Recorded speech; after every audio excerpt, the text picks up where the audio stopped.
Have you ever wanted to create stunning visuals by seamlessly blending two images together in Canva? Today, I'll show you exactly how to do it, step by step, so your designs look professional and eye-catching. First, start by opening Canva and uploading the two images you want to blend.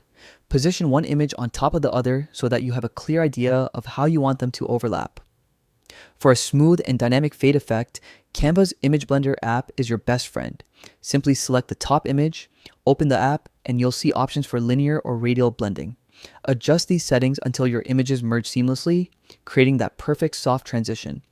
If you prefer a manual approach, you can place both images on your design and adjust the transparency of the top image. This creates a subtle overlay effect that blends the images naturally. You can even download this blended version and re-upload it to Canva if you want to refine it further or combine it with other elements. Blending images isn't just about overlaying, they're about creating depth, mood, and storytelling through visuals. Experiment with different positions, blend types and transparency levels to get the look that truly pops. And there you have it.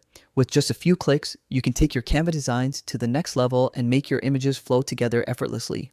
Try it out in your next project and watch your creativity shine.